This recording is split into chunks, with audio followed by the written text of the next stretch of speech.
Dans une grande ville qui ne dormait jamais, où les lumières des immeubles de bureaux restaient allumées bien après que le soleil ait disparu, vivaient Malik et sa fille, Lina.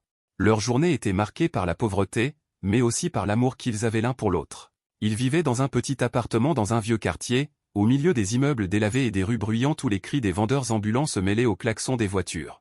Malik, autrefois mécanicien, avait perdu son emploi à cause de la fermeture de son garage. Depuis, il faisait tout ce qu'il pouvait pour subvenir aux besoins de sa fille. Lina, du haut de ses 12 ans, aidait du mieux qu'elle pouvait, même si son père lui interdisait de prendre des responsabilités qui n'étaient pas les siennes. Elle rêvait de devenir danseuse, inspirée par les spectacles qu'elle regardait parfois à la télévision lorsqu'ils avaient encore l'électricité. Mais la réalité de leur vie quotidienne était loin des rêves de Lina. Malik peinait à joindre les deux bouts, et chaque mois, il craignait de ne plus pouvoir payer le loyer. Le quartier dans lequel il vivait avait autrefois été animé par l'industrie, mais désormais, il n'était que l'ombre de lui-même, avec des usines abandonnées et des magasins fermés les uns après les autres. Cependant, malgré la misère environnante, Malik gardait toujours un sourire pour sa fille. Il lui répétait souvent, « Tant qu'on est ensemble, on peut tout affronter ». Un soir d'automne, alors que la pluie tambourinait contre les fenêtres sales de leur appartement, Malik rentra plus tard que d'habitude. Il était épuisé. Depuis quelques semaines, il faisait des petits boulots ici et là, réparer des vélos pour les enfants du quartier,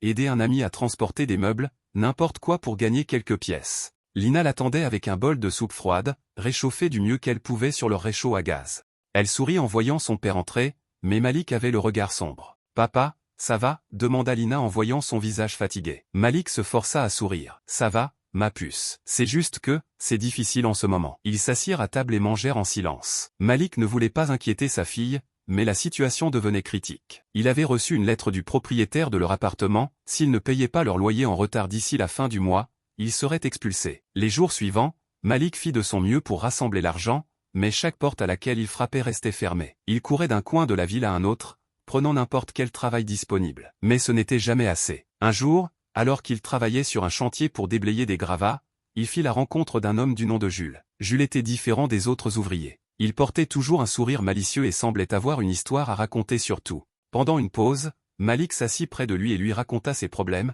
sans trop en dire. Jules l'écouta attentivement, puis éclata de rire, ce qui irrita un peu Malik. « Pourquoi tu ris ?» demanda Malik, un peu agacé. Jules lui répondit avec un sourire en coin, « Mon vieux, tu sais, dans cette ville, il y a toujours un moyen de s'en sortir, même quand tout semble perdu. Tu as juste besoin d'un peu de chance, ou d'un bon plan. » Malik fronça les sourcils. Un bon plan, Jules se pencha vers lui comme s'il allait lui révéler un secret. « Écoute, il y a une course qui se tient dans quelques jours. Une grande course de rue organisée par des gars du coin. Le gagnant remporte une belle somme d'argent, assez pour payer tes dettes et même un peu plus. Une course ?» Malik rit nerveusement. « Je ne suis pas coureur, Jules. » Mais Jules secoua la tête. « Non, non, pas une course à pied. Une course en voiture. Toi, tu es mécanicien, non? Tu peux sûrement réparer une bagnole, et moi, je connais un gars qui a une vieille voiture qui traîne. Elle a besoin d'un bon coup de neuf, mais je suis sûr qu'avec tes talents, on peut la remettre en état. » Malik, d'abord sceptique, finit par se laisser convaincre. Après tout, il n'avait plus grand-chose à perdre. Le lendemain,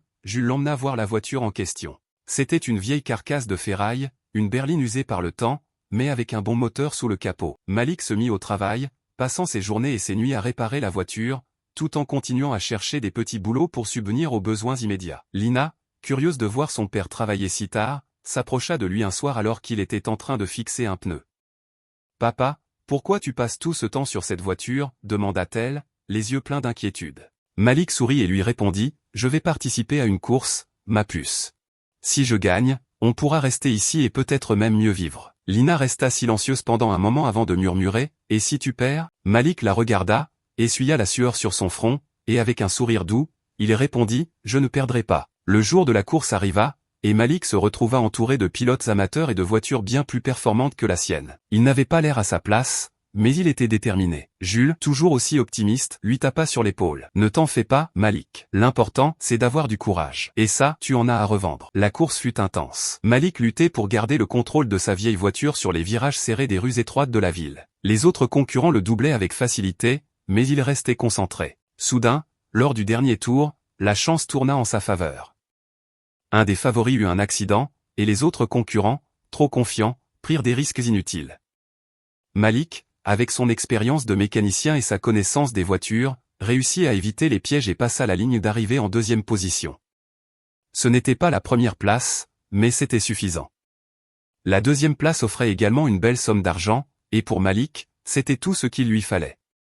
Avec l'argent de la course, il put payer le loyer en retard et assurer plusieurs mois de tranquillité pour lui et Lina. Quelques mois plus tard, les choses avaient commencé à changer pour Malik et Lina. Grâce à l'argent gagné, Malik ouvrit un petit atelier de réparation de voitures dans son quartier. Il n'était pas riche, mais il vivait décemment, et il pouvait enfin offrir une vie plus stable à sa fille. Lina, encouragée par les efforts de son père, recommença à rêver. Elle s'inscrivit à des cours de danse dans une petite école du quartier, payée avec les économies que Malik avait faites. Chaque soir, après ses leçons, elle dansait pour son père dans leur appartement. Quant à Jules, il continua de passer à l'atelier pour raconter ses histoires farfelues et partager un café avec Malik. Leur amitié, née de l'adversité, devint un pilier dans la vie de Malik, qui réalisa que, même dans les moments les plus sombres, il y avait toujours une chance de voir la lumière à nouveau. La ville restait un lieu impitoyable, mais pour Malik et Lina, une nouvelle vie avait commencé, où le bonheur n'était pas mesuré par l'argent, mais par les moments partagés et les rêves réalisés, un pas de danse après l'autre.